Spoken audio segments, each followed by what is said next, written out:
Oregon and Director of Educational and Community Supports, a research unit in the College of Education.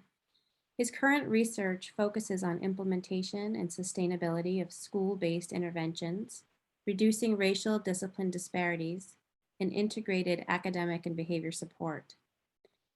He is lead author of over 75 peer-reviewed journal articles, presenter of over 50 keynote addresses, and principal or co-investigator of over $50 million in federal grant funding. He is co-director of the Center on Positive Behavior Interventions and Supports and lead of the Center's Equity Work Group, as well as a founding member of the PBIS SCP Canada Network and a member of the Board of Directors of the Association for Positive Behavior Support. His awards received to date include Article of the Year from CEC's Council for Children with Behavioral Disorders, the Distinguished Early Career Research Award from CEC's Division of Research, and the Fund for Faculty Excellence Award from the University of Oregon. He has also worked as a school psychologist, teacher trainer, and teacher in both general and special education. So a warm, hearty Maine welcome to Kent McIntosh.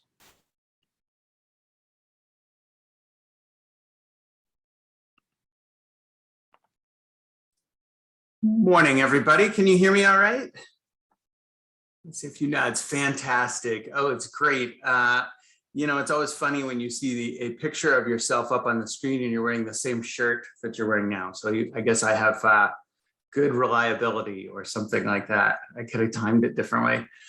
I am really, really excited to get a chance to chat with you all this morning and work with you in your conference.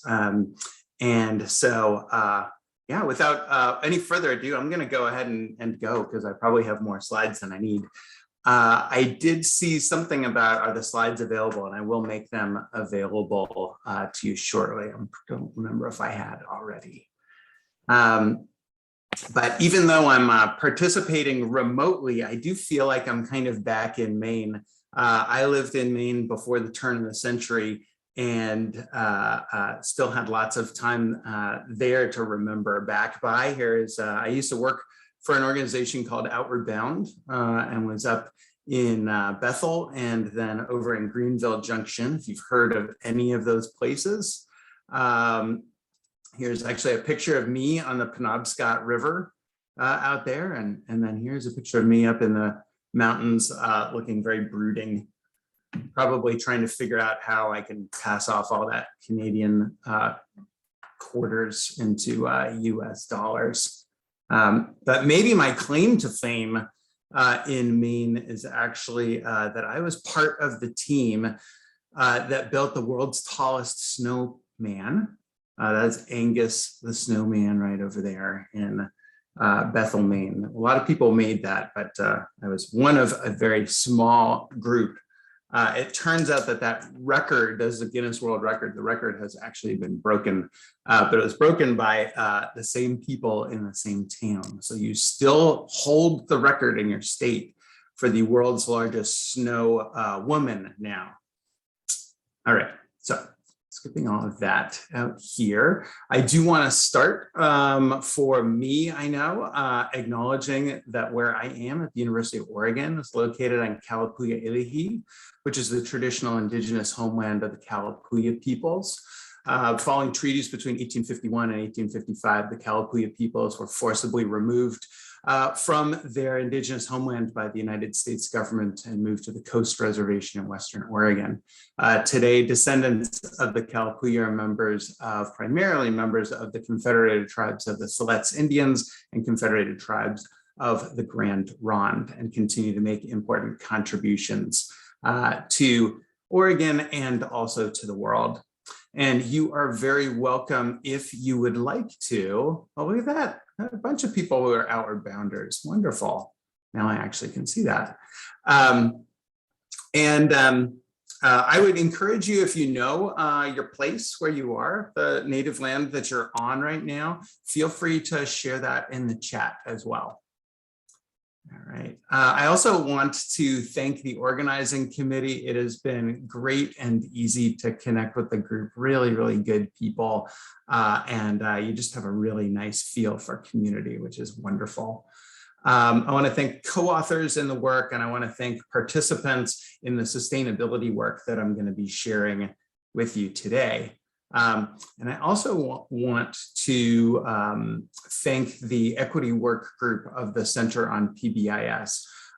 This group has been around, we've been around going on 8 years now doing this work. And if you see some good ideas, odds are they didn't come from me. They probably came from somebody else in this group. So please join me in thanking them for that. And then I'm gonna also thank you all for everything that you've been doing for the last 20 months or so. This is my favorite signal of my current educational mood, and maybe yours as well. Panic carefully. Maybe things are getting better. We might be really worried about things, and so on. So I've been kind of thinking back, in this time about, what we've all learned in the last 20 months and what's become apparent to us, maybe that we should have known that we didn't know. What is some new insights that we have? I will tell you personally, I have learned the very best way to convince the entire population to get vaccinated is if your child's music teacher sends home recorders and makes them play Baby Shark and makes them play and practice and practice and practice over and over and over again. Because we know repetition builds fluency, but it also sort of drives some of us nuts. But that was a little lighthearted. And I know that for some, it was this has been a real challenge and continues to be a real challenge. But some of our students and families did well, did all right. And so I'm going to invite you to share in the chat, if you're willing. What do you think some of the reasons were for why some of our families did better than others? So go ahead and toss it into the chat here.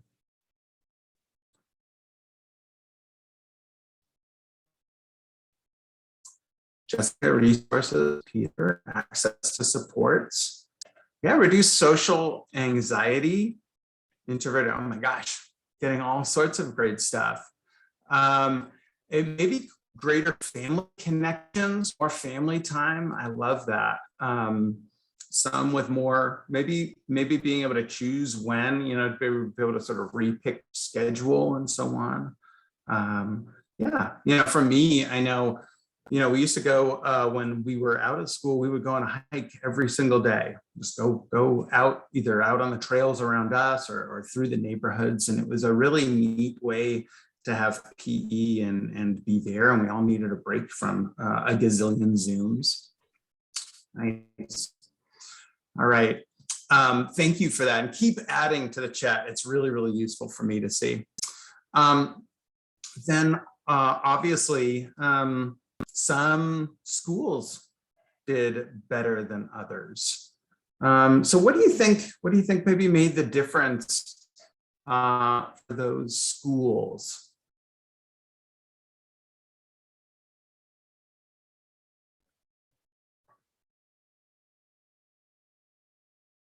Some technology, planning time, supporting each other, leadership. And wicked awesome teachers, I like that.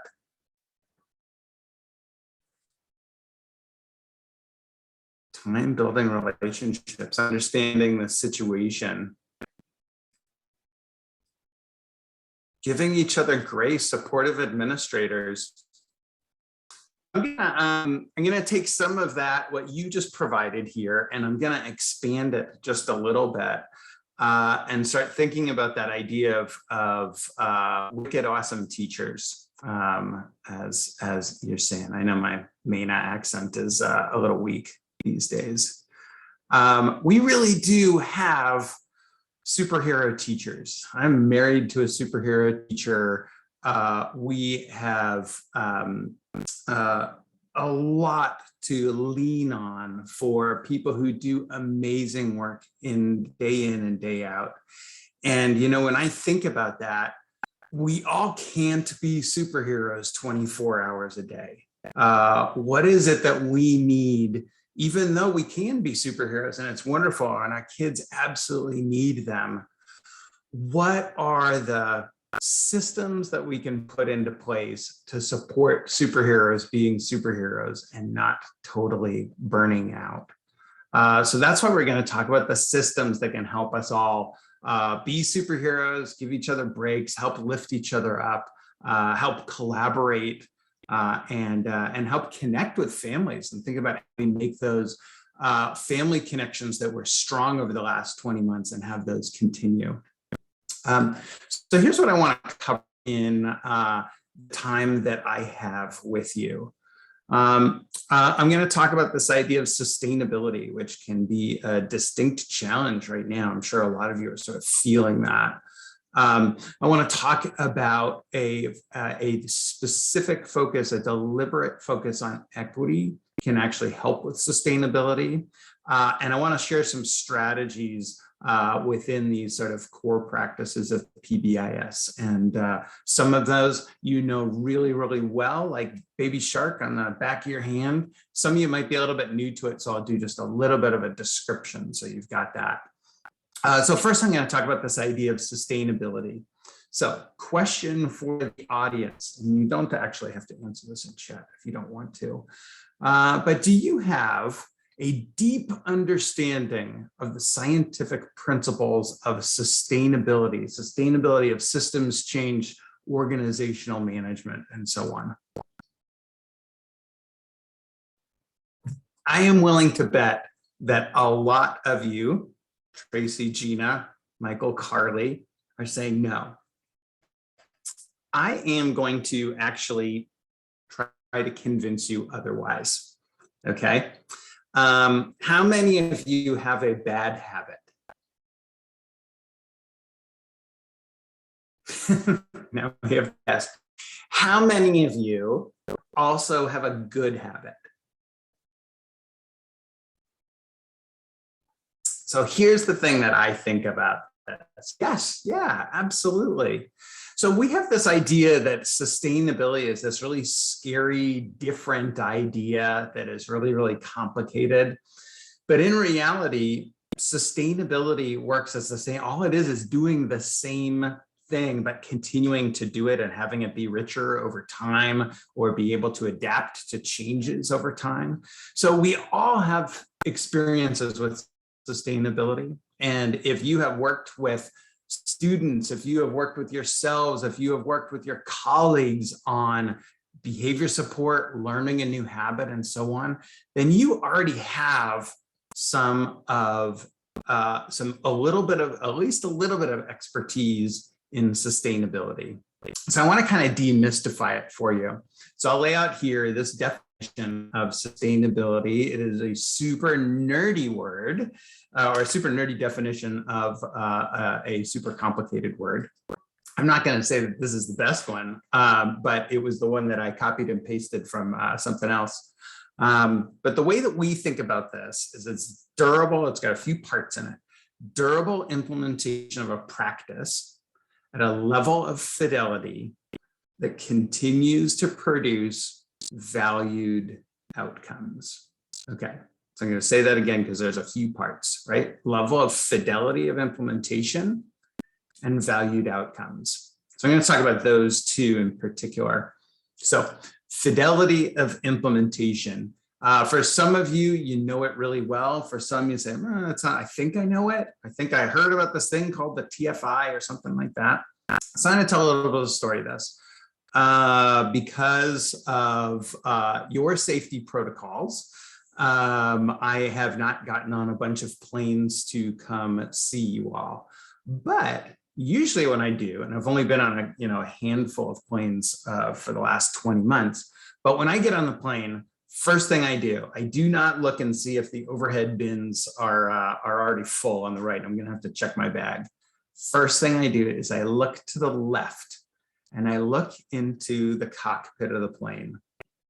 And this is what, number one, if you could see, there are a gazillion dials and knobs and levers and blinking lights. I mean, it's pretty intimidating to look in a cockpit of a plane. But good pilots know that half of these things are irrelevant most of the time. And there are a few things that are important. So, if this light over here is blinking, it doesn't really matter because it's always blinking. And this one over here, I don't even know what it does, but I seem to have flown planes before and it doesn't. But gosh, this dial right here, if it changes, we're all going to die, right?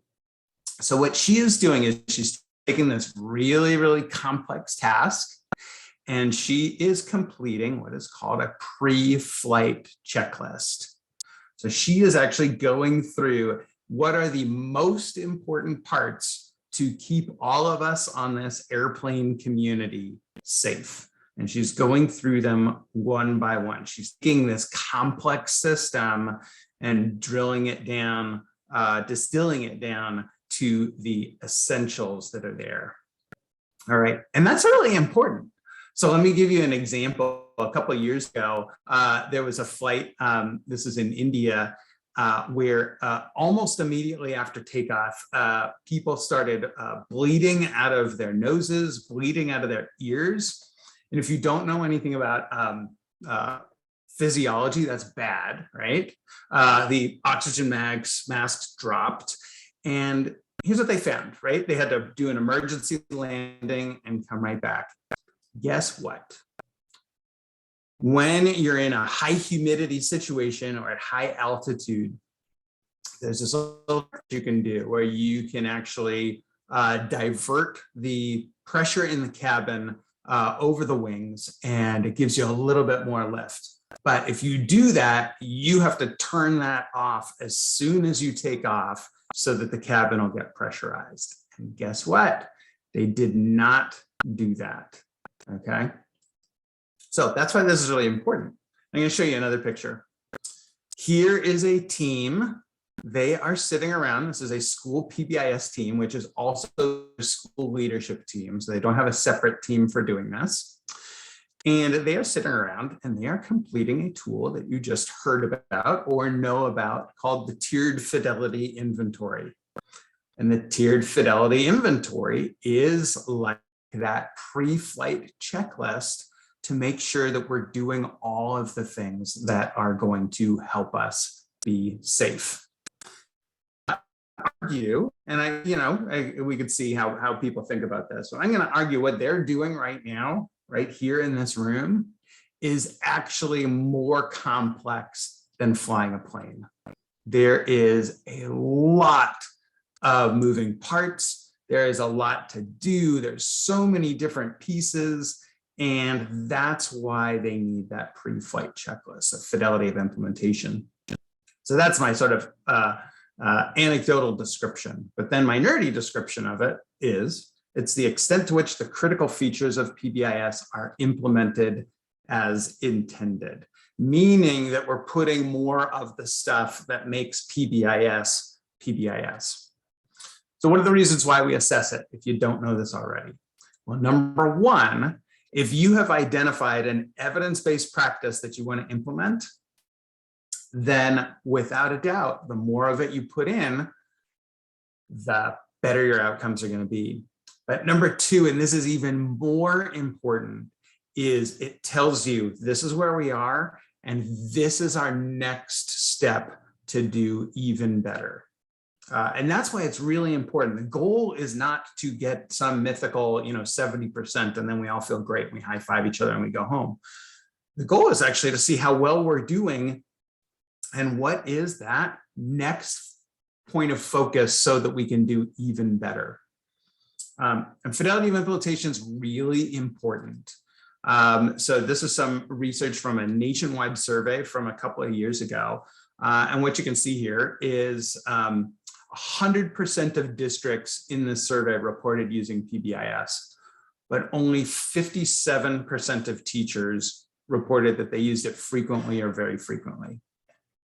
Then down on the bottom, 93% of districts said that they were implementing an SEL or social emotional learning curriculum, but only 25% said they were actually using it in their classrooms, using it day to day, where students are experiencing the most part of their day. So fidelity of implementation, really important. Then the second part that I was talking about, yeah, that is a common problem. We see it all the time. So the second part I want to talk about is that valued outcomes part. And this is actually what drew me to PBIS a little bit later in life. That I thought was really neat that there weren't these people at the framework who said, these are what your outcomes are supposed to be. That this is this is the only thing you're supposed to care about. In this framework, you're supposed to identify what is important to you, what is important to your students, what is important to their families, what is important to their communities, and then put the parts of the framework in place that are actually going to get you to those outcomes that you care about. All right, so I've given you a good definition of sustainability. Now I'm going to ask you this question. What are the odds that a given school initiative will sustain? I'm not going to show you research here. I'm just going to show you a picture. All right, this says the journey of 1,000 miles sometimes ends very, very badly, right? And so if you haven't figured it out, your initiative, it's actually far, at least I would love if it was 50%, but it's definitely lower than that. If you haven't figured out your beautiful initiative is not this bear, right? It is this fish. It is this salmon that has been engineered to jump upstream, to jump up waterfalls, to go back to spawn, and guess what? It can get snapped up in an instant at any moment, and it's gone, right? So let's look at some of those bears. Here's an example of what might be a bear that we have. I'll read this out to you. Memo to school administrators from district administrators. In keeping with the new state initiative, this fall will be implementing an exciting new district initiative of SNI, that's shiny new initiative, in place of LYI, which is last year's initiative. All professional development previously scheduled for LYI will be rescheduled as staff development for SNI. Release time and materials will be discontinued and provided instead. By the way, you'll need to create new teams. The former members of your LYI team would be perfect for this new team. And of course, your new binders will be coming next week. Have a great year. Anybody experience that? So if you've been in schools, you know that that is unfortunately not uncommon. And here's a picture of this. This is from Glenn Latham. It is a classic picture. It has the very sad, pessimistic title of The Birth and Death Cycles of Educational Innovations. So what you can see here, as I described before, is each one, what you've got here is fidelity of implementation on the uppy-downy axis. And then you've got passage of years, right, with on the longy one. And what you can see here is and each one of these is a different initiative. So we're very excited about it. We implement it. Maybe it takes a little bit of time. In our second year, we're pretty excited. It starts to drop down, and then boom, here's the new initiative. And then all of a sudden, when that new initiative comes in, then boom, the old one drops and it is gone. And we see this over at 4 years might even be optimistic. The level of implementation might actually be a little bit optimistic. You know, I think one of the questions is that I would see is how many of you have experienced this? And then I'll tell you that this picture might even be older than some of you here, right? This is from 1988. So over 30 years old, if I've done my math right. Yeah, so this is not just what has been happening since the pandemic or in the last little bit. This has been how we do business in education. And unfortunately, I think some of this just comes because, we as educators are always optimistic. We're always looking for the next thing that's going to be the thing that helps improve outcomes for our students, help us connect a little bit better with them, help give them the skills that they need, and so on. And, I think the part that's a little bit too bad is there are a lot of publishers and others who are getting really rich off of our optimism. And what does that do for us? It gives us this cynicism that nothing can actually change. However, I've got some good news for you anyways, at least in terms of this conference that we're coming to, in terms of PBIS. We actually have one where a lot of people have been implementing it. So I'm going to show you these data. These are still a little bit tentative, but they're coming all along. Pretty accurate. This is the number of schools that have been implementing PBIS, and that means these schools are supported by the center. It means they have leadership teams, and it means they have an ongoing action plan. And so you can see this number has increased dramatically over the years. And then this was actually the very first part of the pandemic was the most ever. It definitely dropped off in the last year. So now it's still above 25,000. So it's still more than 1 in every 4 schools that are implementing even through this challenge. And so I think that's really, really useful for us to see. And of course, we're hopeful that those numbers will pop up again for next year, but they're not just going to randomly pop up on their own. They got to do it because we see the value in doing it. We see the value in doing it when we're welcoming students back to whatever school is, whatever school looks like, whatever that in place looks like. I think one thing that's kind of neat to see that a lot of times people don't really think of is PBIS started in the US, but it's been implemented in over 20 other countries around the world, which is pretty exciting. Actually, one of the very first places where it caught on systems-wise was in Canada. So that's kind of neat to see it sort of spread around at different places. So what are some of the reasons for that? Well, number one is because it works. Remember I was talking about if you adopt an evidence-based practice, then you're more likely to see improved outcomes. So we can see here, reduced exclusionary discipline, increased pro-social behavior, improved social emotional competence, academic achievement, perceived school safety and school climate, and improved organizational health. And then at the same time, in high schools, this is a little bit newer, but sometimes people ask, okay, well, what about evidence in high schools? So yeah, it's growing in this area: reduce exclusionary discipline, reduce alcohol and other drug use, which is clearly a concern these days, especially with vaping coming on in the last few years. Improved attendance, improved school engagement. And I'm going to give you one other reason for this that I think is sort of one of the parts of the success, is that when you think about all of the different initiatives that you have on your plate, it is way too many things to be doing at once. It is an impossible expectation. And so that's why if you have a framework of putting practices into place like PBIS, what you find is it makes it easier for us to address each of these.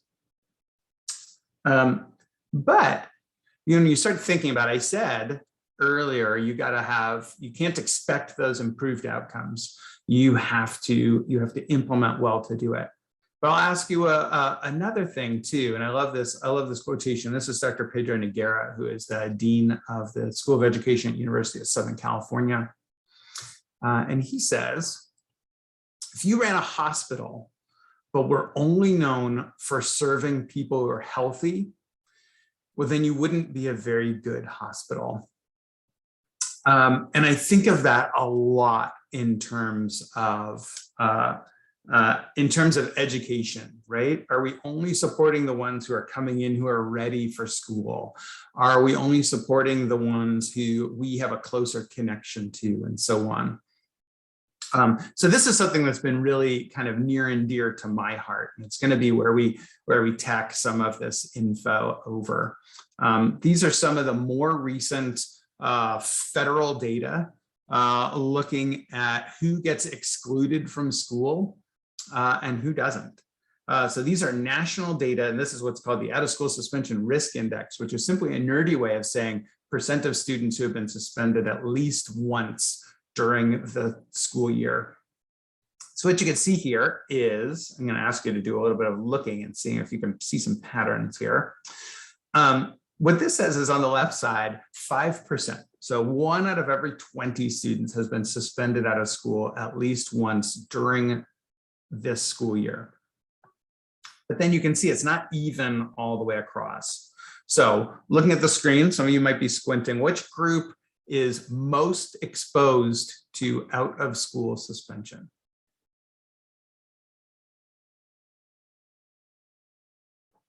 Black or African American students. Yeah. How about number 2?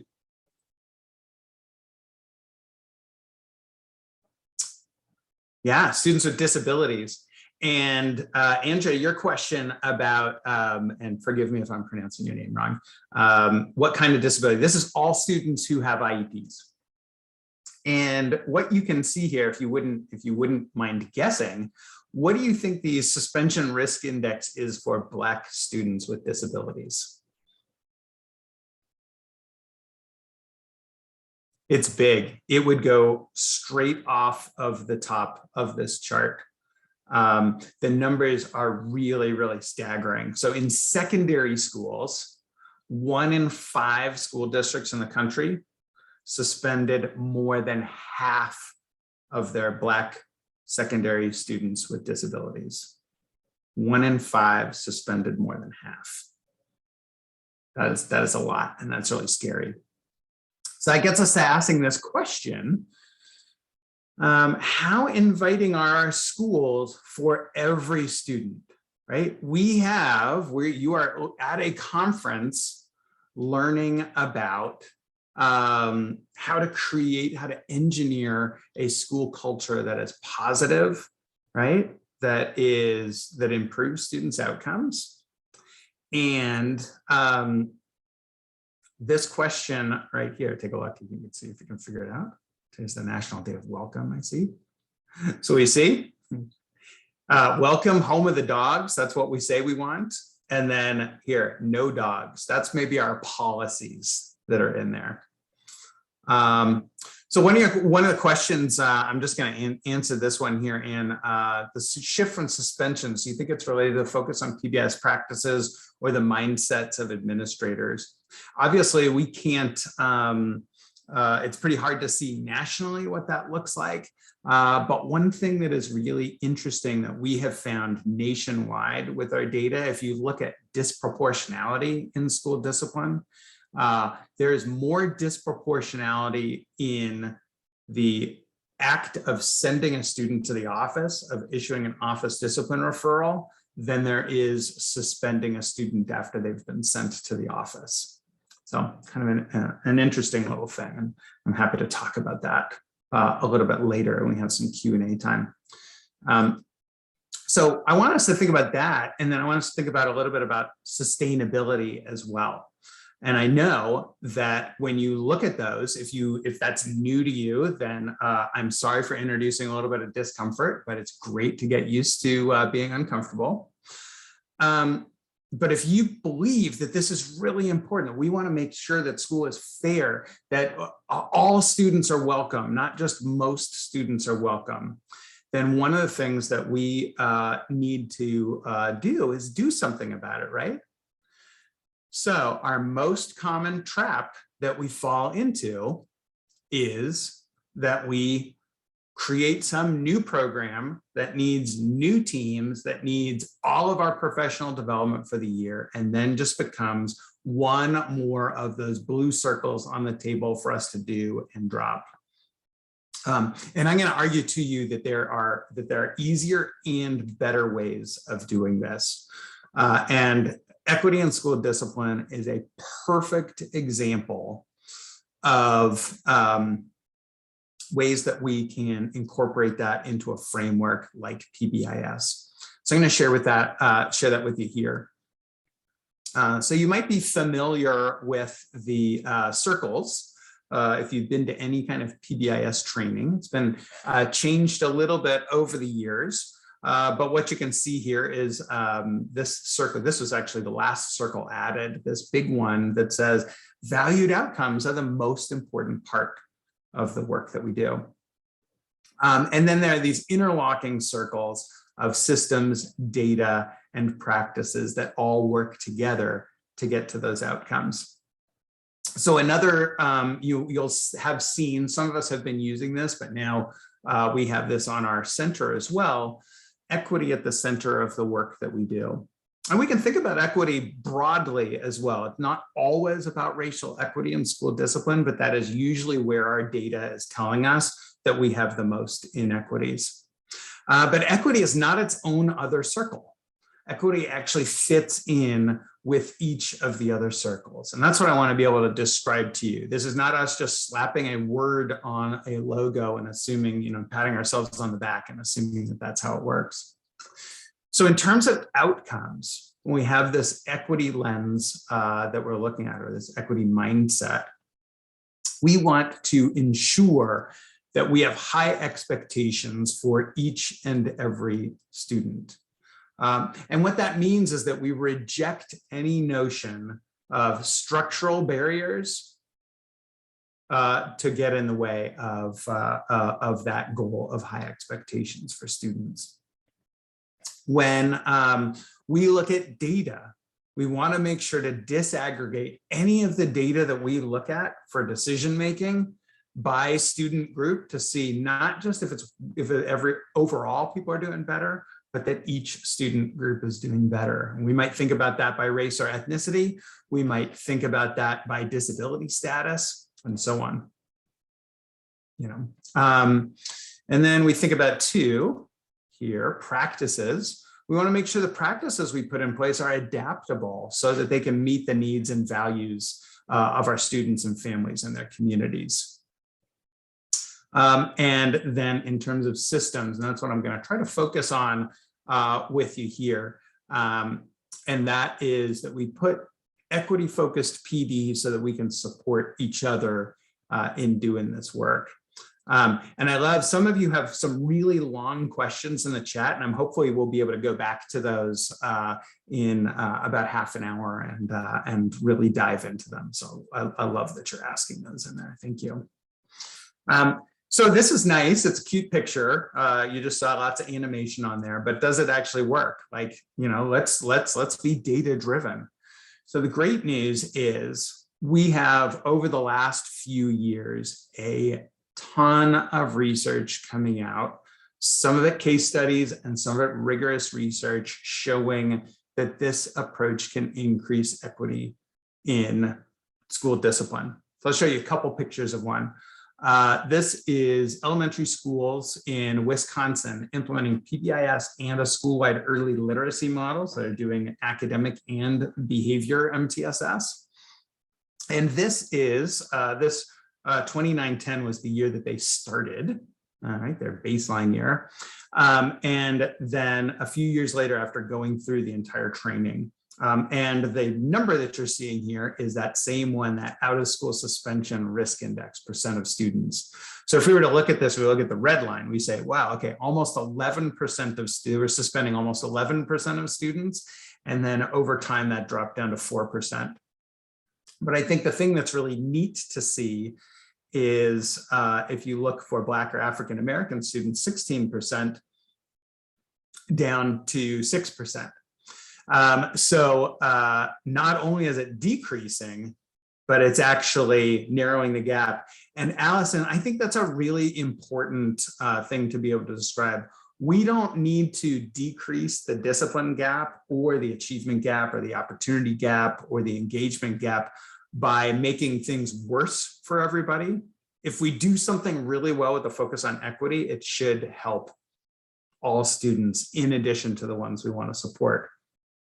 But I do want you to look at this yellow line here. And one of the things that you can see is for students with IEPs, it did drop in half, but it didn't actually, the gap didn't narrow for students with IEPs. And as the father of a student with an IEP, that's something that's really important for me that I care about. So I'm going to show you another picture. This is more recent. This is a randomized control trial. That's what RCT stands for, where we take a bunch of schools that are interested in participating in the research, and we randomly give half of them the intervention 1 year, and then half of the intervention, half of the groups get the intervention the next year. So this is what we did a couple of years ago. And what you can see, so you can see the blue schools in blue are the treatment schools. So those are the ones that got it, but this is before anybody got it. Orange schools were on the wait list, so they got it the next year. And this is the risk index. So it's the risk index for office discipline referrals. And like I said, the largest, the most disproportionality we have seen comes from office referrals, not necessarily from suspensions. So that's why we're focusing on the classroom. So after this year of intervention for the schools in blue, it dropped in just over half and stayed about the same. So Tracy, should this study be done again once years are more comparable? That is a great question. And the thing that's important to know is that these, that what we're really looking at, the conditions are comparable because this is the same year. We also intended to do it again then with the orange group. We did actually intervene, but things were so different that we didn't get a chance to continue on with them. But those schools, if we think about our 18-19, everybody was experiencing that year, and then 19-20, everybody was experiencing that year too. Great question. All right, so what is it that they were doing? What is it that we did with them? What is it that we're finding as we work for it? What I want to do is be able to describe those core practices for equitable PBIS within our core practices of PBIS. So I'm going to lay out for you, and you may have, sometimes people have different, different sets, but in terms of core practices, what we do with students, I think of these 5. Number 1, we define our school-wide expectations, social competencies. Number 2, we teach and practice those. Number 3, we acknowledge pro-social behavior. Number 4, we respond instructionally to unwanted behaviors. And then number 5, we make decisions based on data. And I think, Sarah, you're asking about copies of the slides. I think they've already been shared above if you scroll up and find those. So those are the 5 core practices. And then I'm going to share with you 5 ways. Oh, thanks, Courtney. How responsive. 5 ways to embed equity into the work that we're going to do. And I also want to share with you a guide for doing that. Just recently revised the Cultural Responsiveness Field Guide. You can find it on pbis.org. Includes all of the stuff that I'm going to share with you in the next little bit. And not only that, but if you see a page number somewhere in here, that's actually going straight to the page number in the revised document right there. So I'm going to give you a little bit of a taste of it. I'm going to give you a few ideas throughout, but certainly not all of them. All right. And some of this will also include a little bit of a refresher about thinking about what those critical features are of those core practices. So when we think about our school-wide expectations, we are used to, if you've gone through training or you're learning about, professional development for implementation, we know we should have a small number of them. They should be memorable. And a lot of times we think about like, oh yeah, that's so the students can remember them.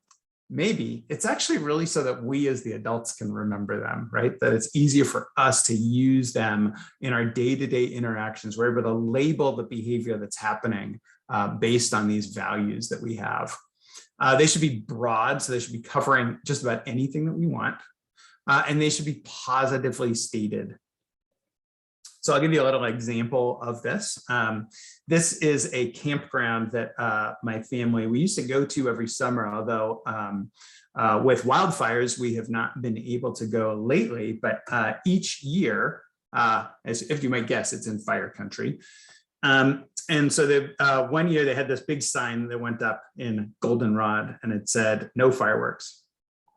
And then the next year they added another sign below it that said, "Absolutely no fireworks." And we can look at that and we can laugh and we can think, oh, I wonder if the second sign is going to be twice as effective because it's underlined, or something like that. But we also have to wonder about, to what extent we have the same thing going on with either physical distancing or mask use or whatever. And so we really want to remember that it's that positive statement that's really, really critical about it.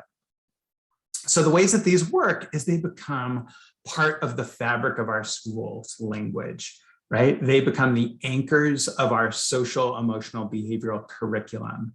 And that means that we are using it regularly. That means that students are using it regularly. And that means that families are using it regularly as well. So I'm going to share with you a few. I don't think these are perfect, but I want to share with you and you take a look and see what are some of the things that you see about these expectations here. This is a local school I do have permission to share near us in Eugene. What are some things that you see on the list here? You can point out things that you like. You can point out things that you think, I don't know if that would work for me. I don't know if that would work for our school. So Kendra, you're pointing out the first thing you saw is it says we, right? So many expectations are going to say be, as in you need to do this. I love the we because it reflects, as Jan was saying, our community, right? And it clarifies that the expectations are related not only to students, but it's actually something that we're all going to do. We've got it in two languages. It's the two most common home languages in the area.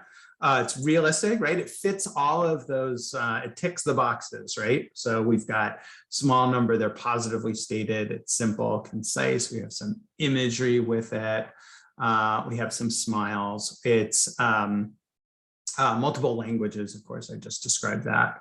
And then there might be some, a lot of times people look, if they don't know too much about PBIS, they say, well, what is putting this sign up for something kind of vague, like respectful? Does that give people enough guidance? And of course, if you've been doing this for a while, well, of course not. It doesn't give us enough guidance, but it starts with the anchor, the language. All right. So here's our set of critical features, and I'm just going to add one in here that we've added more recently, and that is that they're culturally relevant, that they are meaningful in some way, shape, or form.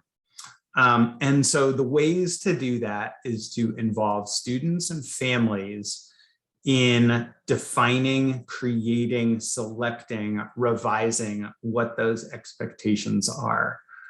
We really want to avoid the idea of somebody saying, hey, we need to do this and we're going to cut and paste from another school and they have our same mascot, so this is going to be super easy for us to do.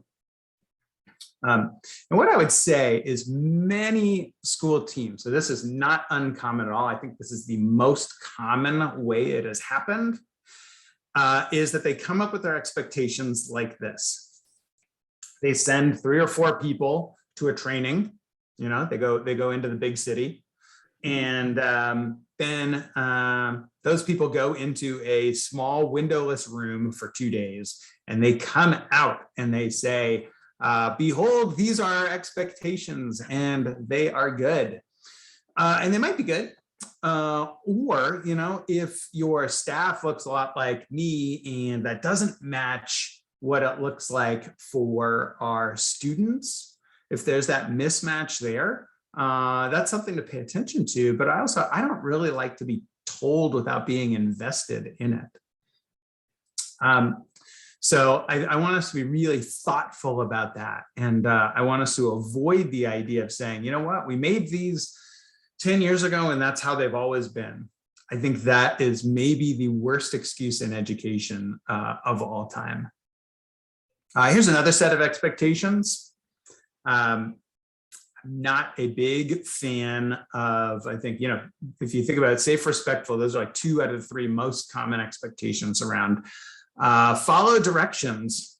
I am going to argue that telling students to follow, telling people just to follow directions without thinking about them too much is maybe why many of us are in the situation we're in society right now. So I want us to really, yeah, Heather, I'm with you on that one.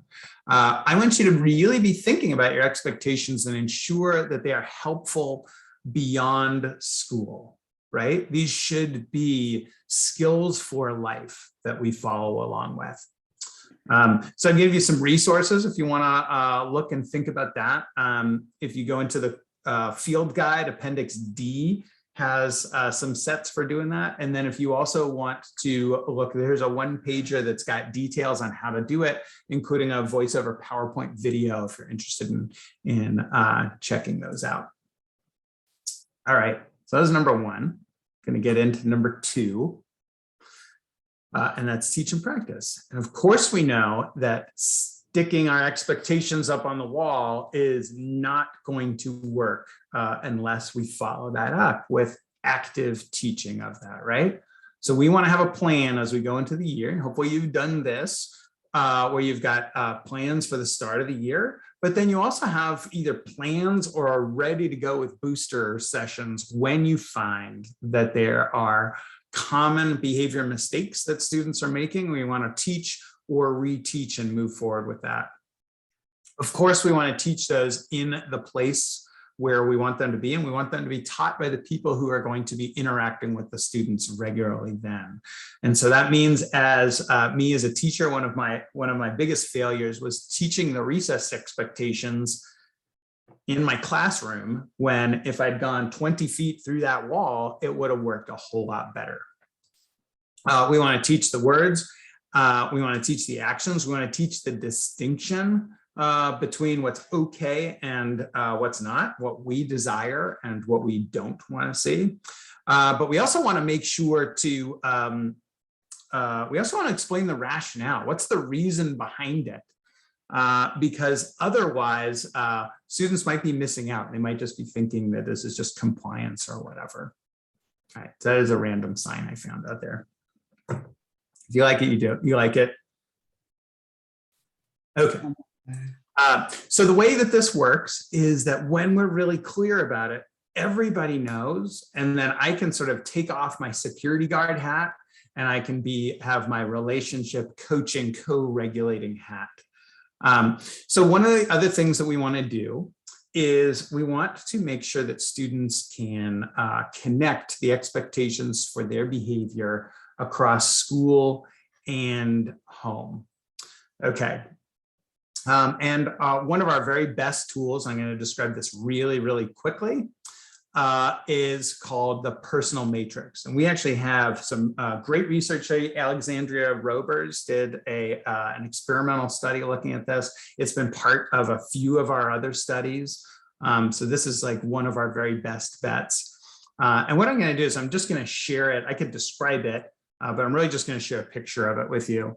But this is an activity to do with students, where each student creates their own matrix, where we have school as the constant, and we have our expectations or values as the constant, and then there are blanks for the rest.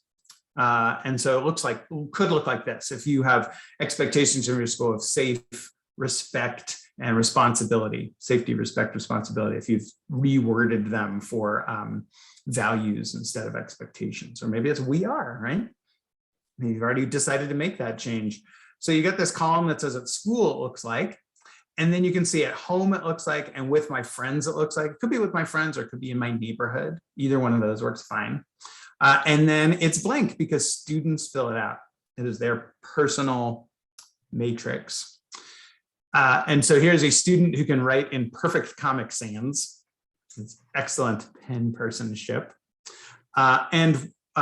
This is really, really, really useful for us to be able to get a little bit of light on students' lives, and then also help us kind of be a little introspective. So what we recommend that we do is to do this as adults first, and then get some learning, get some thoughts. We actually do this with this idea of asking people what they think they might see on those personal matrices. Sometimes we're right, sometimes we're not. Sometimes we're making assumptions, and sometimes our assumptions are positive assumptions, and sometimes we have some deficit thinking, like, oh, I don't think my families have these kinds of values or whatever. Here's proof that we actually do it. This is a middle school. But sometimes one of the things we think about is like, okay, well, how low could you go with this? I always sort of thought like, well, this is sort of like cognitively complex, maybe like grades 3 and up or something like that. Yeah, you're seeing, here's a student who's experiencing lots of no's, including at school too, right? But we've seen, here is I don't remember if this is first or second grade, where students are doing a combination of, and then here is preschool. So this is a preschool classroom in our randomized trial, and we send a description of the activity home so families know and can hear about it and talk about it. And obviously they know they're learning what we're talking about on a sort of curriculum night. And then the students draw it, and then they've got, an adult with them who's walking around and then is able to write down, is able to scribe down what that looks like. And so that's a really nice way of doing it. We've also seen people do this, they put up an enormous personal matrix and then have families complete it at back to school night. So people can just write in some of those things as well. So another little activity or idea. And then we take that idea of the personal matrix. So remember, we're going to look at it for students. We're going to have them put their names on it and collect them and look. And one of the things that we do is we look at connections across. Maybe we want to use similar language across. But then also we want to look at the differences. Have this sort of two-step approach for the differences. It's actually one step, one question, two ways to go with it. And ask ourselves, where there are differences, are those actually necessary for positive student development? And if the answer is no, that's just how we've always done it, then consider changing those rules. However, if you haven't figured it out, there is no way that we can say, it's very idealistic to say, oh, we'll just change all our rules to match students' families. Okay, well, which students' families? And probably many of you, if you think about it, even within the same household, depending on birth order, depending on gender roles, you might have different expectations for your behavior. So there are going to be times where we're going to say, you know what? Because all 500 of us are here in one spot, we are going to need to say that things are a little different at school. And instead of saying this is wrong or bad, we simply acknowledge it explicitly, and then we provide additional teaching, practice, and acknowledgement. So if you want some resources about that, you can find that in the field guide. And then we also have a couple of pages of resources to talk about how to do it and how to use it. Wearing hats at school. Yes, there you go. Boy, I hated, when I was teaching high school, I hated enforcing hat rules. That was not what I wanted to do. Except for maybe during tests. That was my thing. Hats off for tests. So I can see your eyes. But even that's a little bit like, okay. Anyhow. All right, so let's talk about acknowledgement. Anybody have any students like this? I doubt it. Gene, that's a great idea. If you've got a whole week off during Thanksgiving, I think you might have some students who seem like they do, but don't necessarily.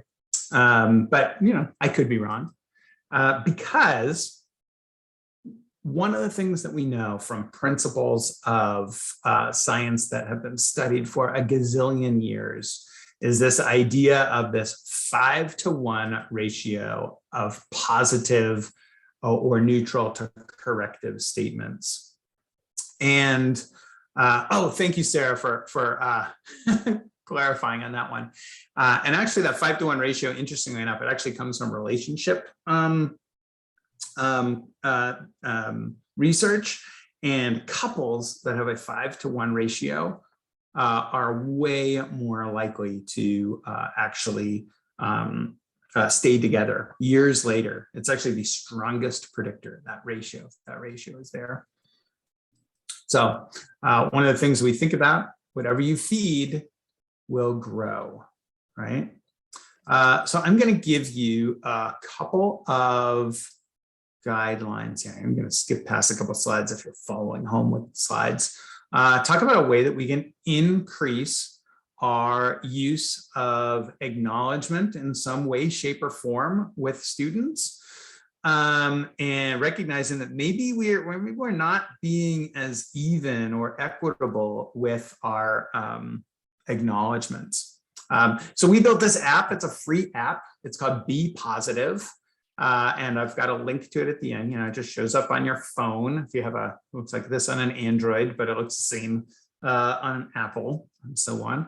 And it's got these apps in here. And the intent is to just help you remind yourself to do the things that you know work really, really well, as opposed to having to be a superhero all the time and have it all in your head when you're multitasking with everything and totally stressed out.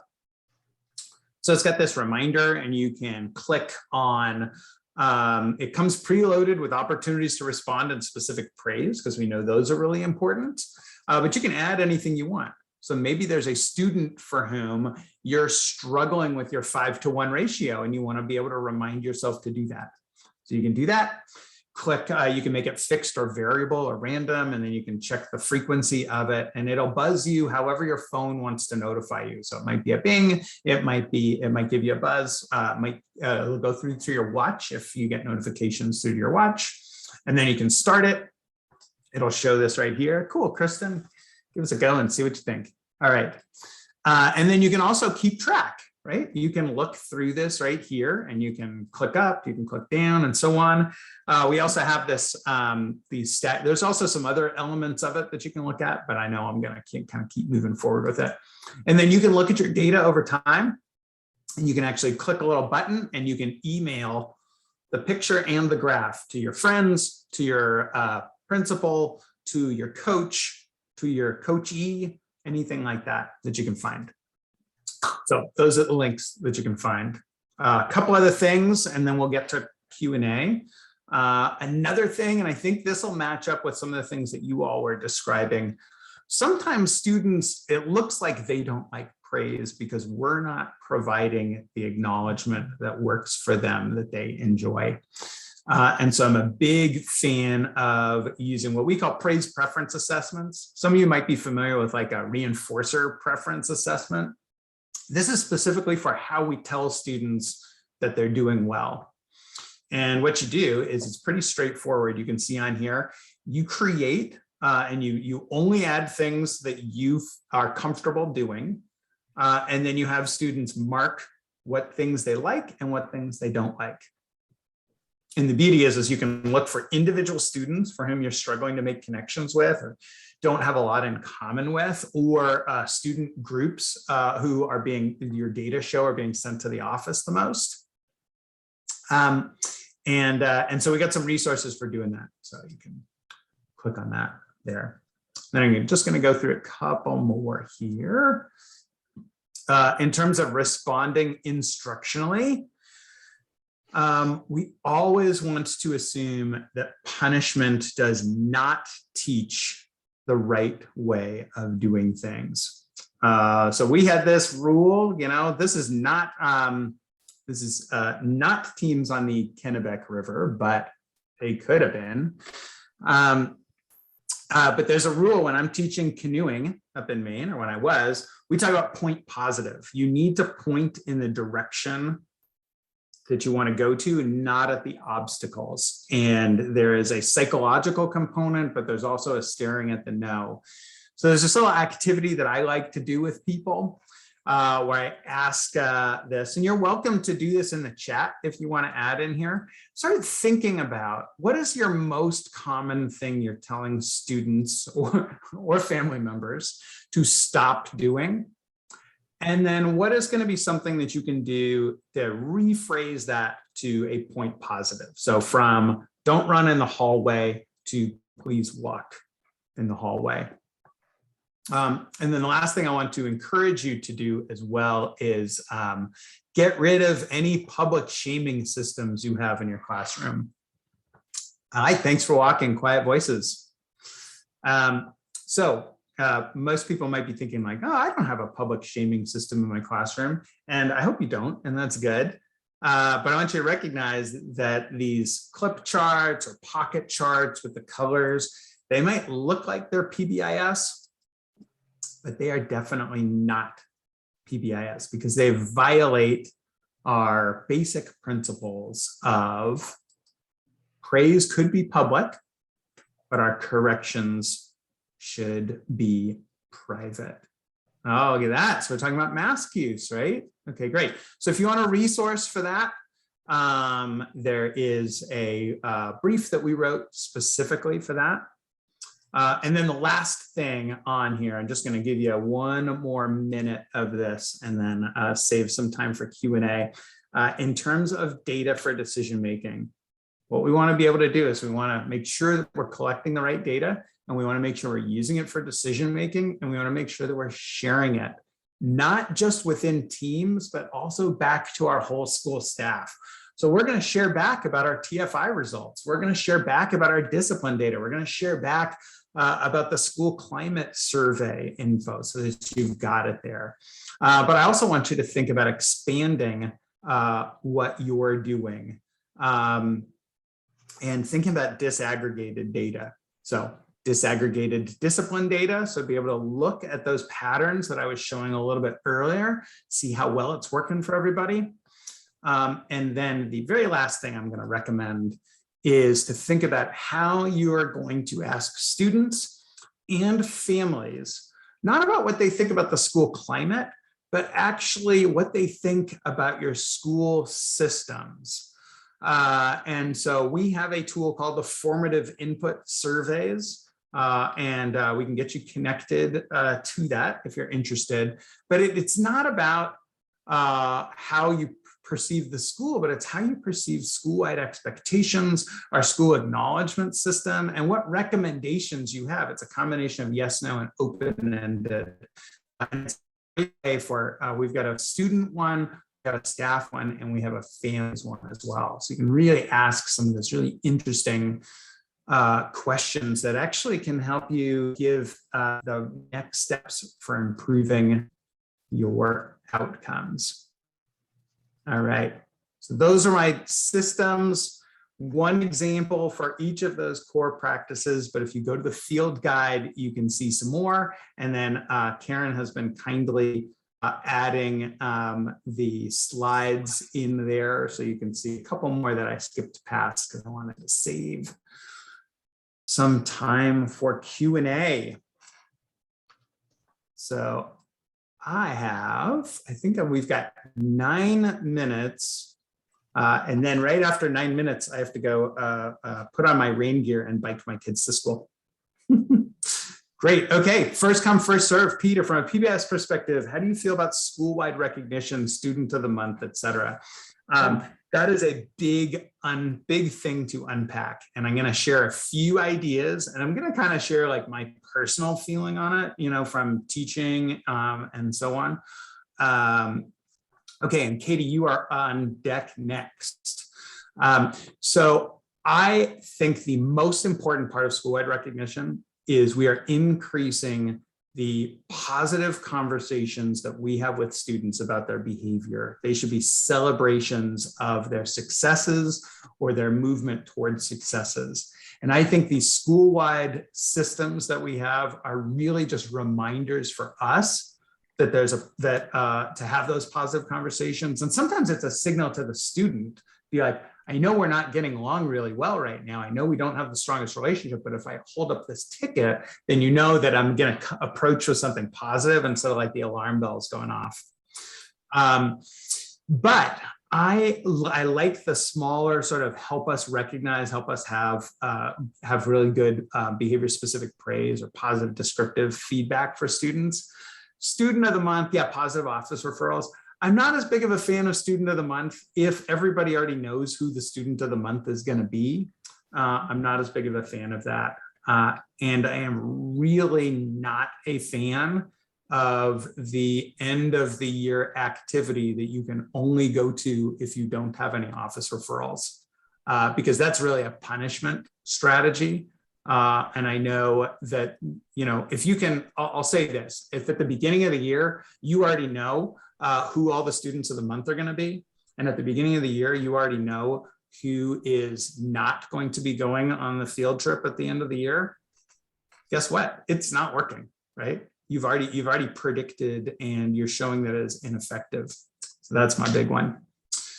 Okay. So Katie was looking for slides. Okay. What is your best teaching strategy for families or educators that feel that compliance is a target outcome? So I think I'm going to answer this. I think there's sort of two sides of this. So I'm going to use my my best reading comprehension part. So this is saying, I think you're saying compliance, people really value compliance and that compliance ought to be something that we're teaching, right? We're teaching following like that they would say, yes, I think following adult directions is something that's important. I think there are a few parts of this.